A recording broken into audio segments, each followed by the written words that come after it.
Hi, this is present herm, meaning as of recording this video and editing this, it's happening on the day I would probably upload it. Past Hermit tried to explain backdashing and it wasn't that great, so I'm here to clean that up.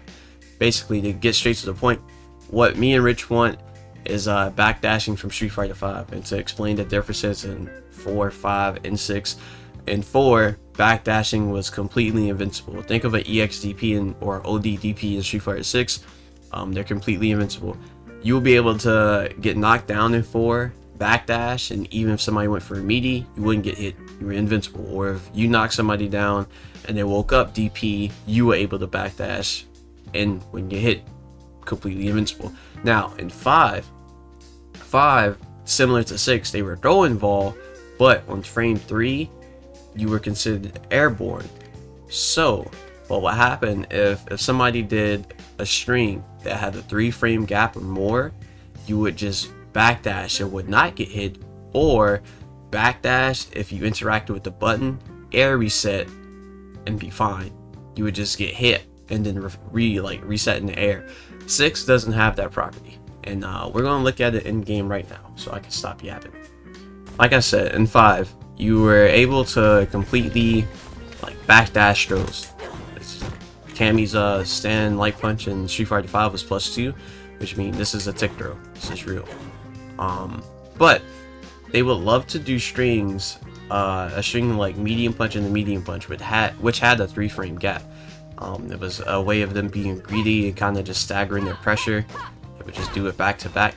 But your answer to this problem was literally just a backdash, because if you backdash mid-screen, you would not get hit. A lot of the cammies like to do catch a medium kick as well after stand medium punch, which wasn't real at all. But since it has more range than stand medium punch, it will cause you to air flip. See that? And it puts you in a counter hit state. They didn't get any damage outside of this. All it really did was just cause you to it would hit you while you were airborne and cause you to reset. And there was a way to get around this. This wasn't like a completely foolproof option. It was just a good defensive option to make them change up their string. But in the corner, right? Like I said, this would air reset. If they wanted to get something out of this and call you out for backdashing, cammies would do something like this. Something like that. In 5, you had this mechanic called crush counter, which means if a heavy normal proc with anything of a lower priority like a medium or light punch or even backdashing on the same active frame, the heavy will always win.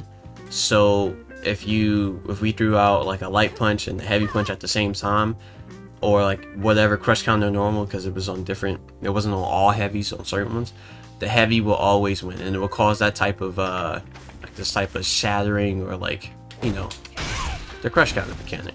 So they were able to counter you backdashing, but it took them to make a deliberate action to do so. In 6, there's not enough of that. It's more of I'm a perfect parry here because it is just a raw guess, or I'm a DP here. There's not enough things where I did this on purpose, or defensive wise, there's not enough things where you do it on purpose and it caused them to completely change what they're going to do. And 5 and 6, I mean, when you backdash a throw, you don't even get a punish most of the time. Certain characters does, like we talked about, like Honda and Aki and them. But if you backdash a throw, you're kind of just in that same situation again, if you think about it. So it will cause people to take more deliberate risk, which is what 6 is all about, to counter your backdashing, which is needed because the defense in 6 isn't as intricate or as good as it could be. So hopefully I explained this better, and let's see what Rich has to say. Why would that make it useful in Street Fighter 6? Now in Street Fighter 6, I think the biggest thing that it would clean up is mostly this raw drive rush button. Raw drive rush button, or from a button into drive rush into a medium button. You really, right now, currently with 6, you kind of just decide to take damage or not in that situation. You still would have to do that with backdash, but then it would force the opponent using the resources to actually have the biggest thing that we've been talking about from all of these topics is deliberate. People would have to be more deliberate with their options and their choices. And it makes it so, yes, guessing always exists in every fighting game, and that's fine. But we just want to create a more deliberate, direction of offense and defense. And I think this would be a very clean, positive thing, because now if they brought him back and made it similar to how it worked in Street Fighter V, people would have to do very specific strings and very specific things to beat Backdash, to keep Backdash out. But then they would have to give up other things. They can't just cover everything with that. Because if they decided to do a drive rush medium into another medium, and yeah, it would frame trap, but it may not keep Backdash out. And even so, it may still cause an air flip. Like say it doesn't go far enough to not get hit by the next medium. But now the amount of damage that you're trading is extremely minimal. Instead of now, like before, it's like you do medium, you can't backdash a situation like that, and you take damage and you're in the same situation again, from a very easy confirm. It kind of just knocks down the volatility of just buttoning the drive rush and raw drive rush, and it just makes those things, yet again, doesn't take them out of the game. They still exist, but it makes it so those things are more deliberate, yet again, creating a skill gap understanding of the situations, making the game more fun as well. But the key thing is really just making these things more like the player understands the situation and using the things accordingly. And I don't think that's a bad thing. Because a lot of times you could just do a button into drive rush, just do a string of buttons, and if it hits, then you're a genius. If it doesn't hit, you're in the same situation as well. And it also really cleans up the drive rush overhead situation, which we're going to talk more about that later when we talk about damage and such. But like that really is one, if they want to keep drive rush overhead as an option to be plus. If they opened up backdash, I think that would clean up that situation a little bit more. Which I just even overheads being plus in a Street Fighter game is already a bit of a weird one, because that's not very common. But using an overhead to force a throw situation, I think is really, really scary, and then it opens up a lot of damage potential. So having something like backdash to kind of clean that situation up a little bit, I think would be very healthy for the game overall. The next big topic that we really want to get into, which also kind of plays into some of the interactions as well, that I think this is really important, is lights. And shout out to Herm. We have been very adamant about this idea, and he's made 2 videos on this idea on light privilege in Street Fighter 6. And our biggest thoughts on it is just make every light chainable. But I'll let him kind of go over it a little bit more in depth, because we're both very passionate about this idea. But since he's very, very passionate about this idea, but I want him to really like kind of dive into this one. Well, I've been talking about this for a hot minute. Well, we've been talking about it since the game released, basically. But there's an issue with already with pushbacks and all of that with certain characters, and to avoid them having to adjust things on normal pushbacks on specific normals, they can just make it where all lights are chainable into each other. So you have a character like Akuma and Ken, like I mentioned, and they're not even chainable, it's just because of their frame data. By chainable, I mean make it where a character like Terry or Luke has a -2 jab. If he does crouch and jab into stand light kick, it does not combo, and it has a 6-7 frame gap between, so you can interrupt him. But if they made it chainable on block, if he did crouch and jab into crouch and stand light kick, it would frame trap. I feel like if they did that, that will open up pressure for a lot of characters, and not all in the same way, and then you will start to see a different variety or some type of versatility depending on the player. Like some players will play, say if they did this in a character like Terry's would now be able to do crouch jab, stand light kick, and be able to frame trap. But Terry doesn't have the privilege of spacing himself. So if they gave that to him, not only will the stand light kick, frame trap, or beat a jab, it also pushes him out where he could anti-air or whatever, because in the corner, being underneath the clock is the most important thing. You don't want people to escape. Terry can't do that, not really. He has to do like his overhead thing. He has to take some unnecessary risk. So if they did that for a character like Terry or Luke, Marissa, Chun-Li, like they don't use their stand light kicks almost at all. If they did that, it will open up pressure overall, and it will make the game feel, in my eyes, a bit more free.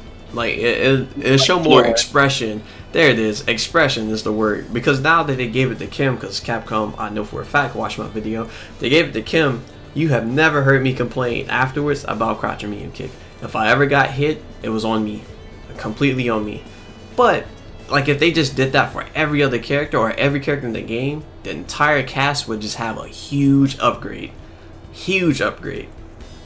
So that's the thing I mean about lights, and people already know Mr. Event Hubs very passionate about this topic. But I think if they did that, some of the other issues with trying to adjust like a medium kick range, all of that would just go away. Nobody would care. Like the Ken meme with his leg going halfway across the screen like a sim normal wouldn't be a thing, because now you wouldn't have to worry about it. Yeah, I agree. I think ultimately is now it makes the interactions more interesting yet again, and it also plays into what we just talked about with Perry. Now, if somebody knows that they're trying to just simply space themselves and they go to try and parry this situation, it makes it more interesting because it was deliberate. Like it's more deliberate. It's not just a shot in the dark, and being rewarded for it. It's more of a deliberate action. And then when it's punished accordingly, even makes it even more exciting as well. But the simple fact is, the fact of the matter is, just about every fighting game, you find a safe sequence to build your offense off of. And I get it. Street Fighter 6 is really built on, not consistent safe pressure all the time, but making it so that some characters have safe pressure and then some don't, and that's a way to create a have and have nots of the games. Feels a little, it just doesn't feel good. Like why is it that characters that have very strong things and then also have strong lights as well, or light sequences as well, and that's what makes them strong? I feel is a little lopsided. Some characters I feel like this light situation actually makes sense, like Cammy having a -2 jab and not having a -1 jab makes sense because she has a dive kick. So I think it would just overall make characters more dynamic. It would also make their tool sets come into play more. Characters like Chun, why is it that she has such an issue when she gets to your face and then she can't get back into her her prominent position? Why does she have that issue? It feels a little ungenuine. Yet again is the key word with a lot of the changes that I'm thinking. I feel like a lot of the decisions that they made with some of the system mechanics, they just feel really ungenuine. And I think this is just another one of those. I didn't mention this. They wouldn't have to change frame data. I think I lightly talked about it, but yeah, the fact that Chun stand jab is -3, that will be fine, because then she could do like 2 stand jabs into a light kick, and then she'd be fine. But they won't have to change it to -1. So, and if they changed stand light punch, which is a good neutral tool for her, they changed that to -1, then she could be able to drive rush, do stand jab, and it would be +3. So you don't want that. You don't want characters to have the same frame data, because you don't. But if they just made it chainable, she would still have a -3 jab because it's a really strong jab, but they wouldn't have to touch the frame data at all, because her light kick is now more usable, and they wouldn't have to adjust pushback or any of that. So it literally just cleans up a lot of it on top of opening up the game for a lot of the cast. I agree, and also wouldn't, and it doesn't make things, and it doesn't need a change on hit as well. Like characters, this doesn't open up like everybody has like, you know, a 3-hit, 4-hit string into a light. That's not what we're saying. We just want it to be able to chain on block, but on hit things stay the same as they are now, unless they do want to open that up for a character specifics. I mean, that's character specific changes is fine, but ultimately, I think the big one, just making it so you could chain all your lights on block alone, at least, would be a good direction. And then, like Herm said, you don't need to adjust the frame data. I feel like it's a very easy fix that solves a lot of problems in the game. All right, so the last thing on our list is it's a few things, but I'm gonna go first this time. I think overall damage needs to go down. Damage on level 3, not for every character, but I think for majority of the cast, scaling needs to go down. CA damage across the cast needs to go down. I've heard people say once it gets to the last round, it shouldn't be so heavy-handed where if you don't have level 3, you just die. It kind of does feed into meter management a bit, but it is a bit much with how forced situations are in this game.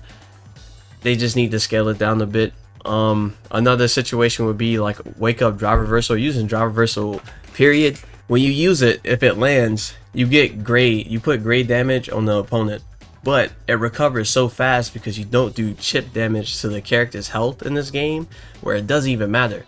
But if they block it, you either hold crouch and medium punch, or like Akuma would do crouch and medium punch and heavy punch, and he would spend about 2 bars and get about 3k damage, or if he decide to use level 2 or anything to enhance it, about 5k damage on something that would only do a little gray that you probably can't even cash out on. So what I would suggest for that is that instead of, they could either, if they hit the scaling, it won't even matter if it's still -6 and you can go in the crouch and medium punch, but I would say make it -4 or 5 where you don't take that much damage, because I feel like they overlooked the fact that you only put gray on them in a game where you don't do chip damage to the health.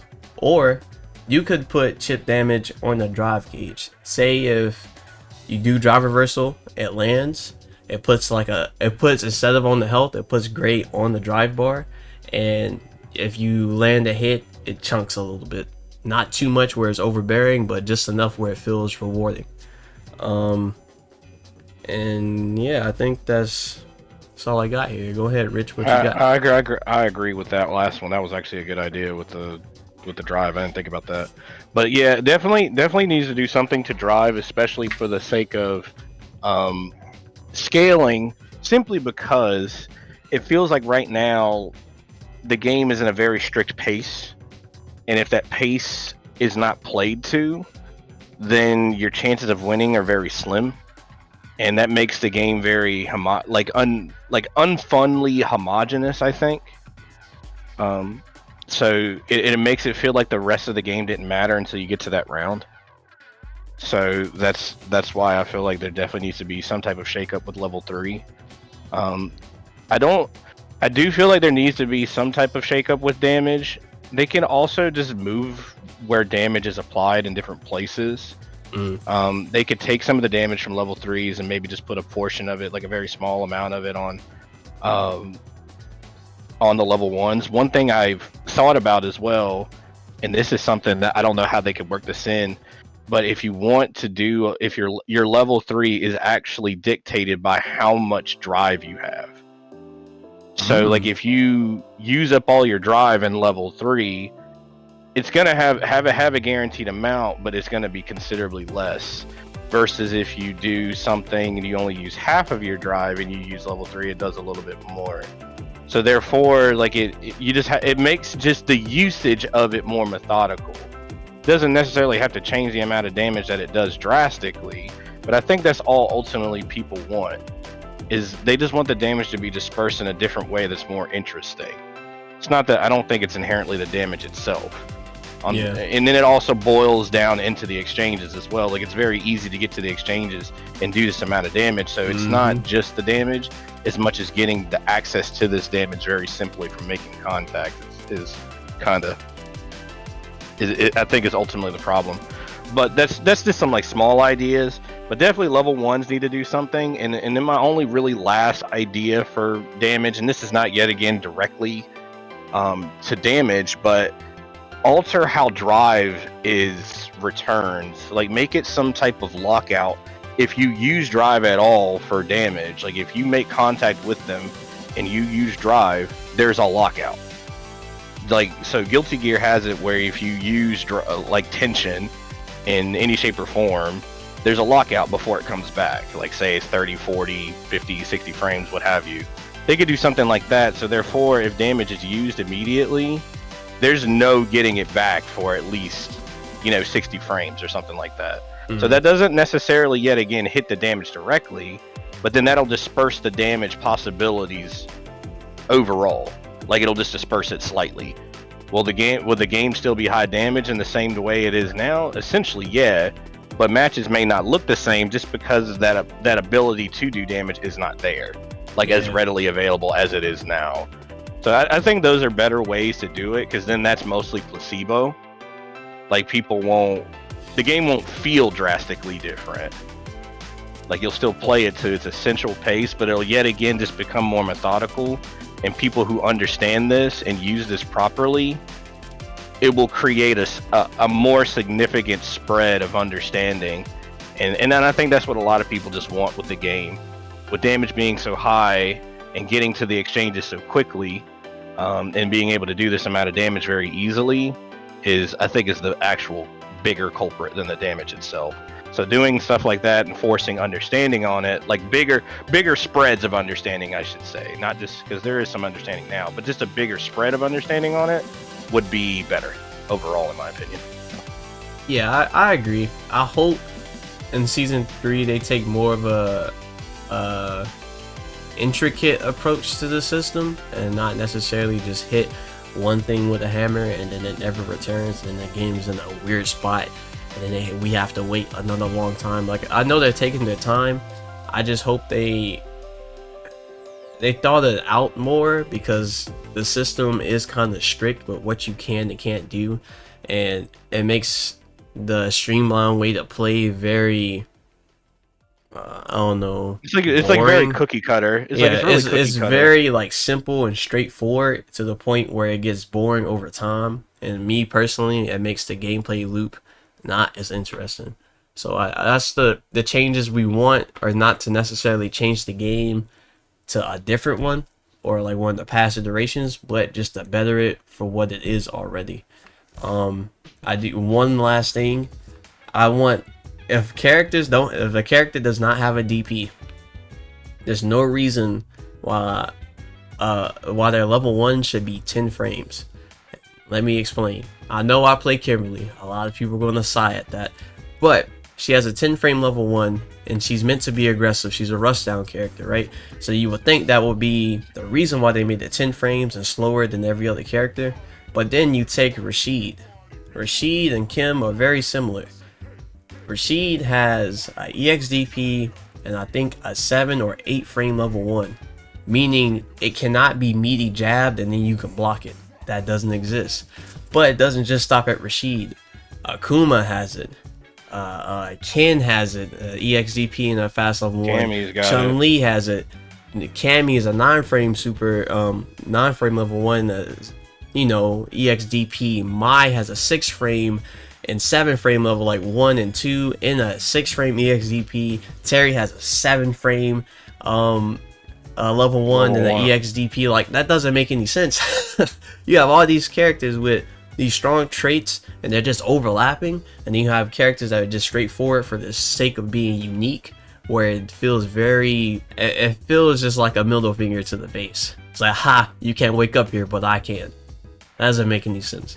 So that's a personal change. Even though the characters play the same. Even though the characters play the same. So that's a personal change. I wanted to squeeze that in there. But I think overall we're done. You got anything else to add, Rich? No, I like we just I just want to reiterate, we're not trying to change the game into its predecessors. That's not the point.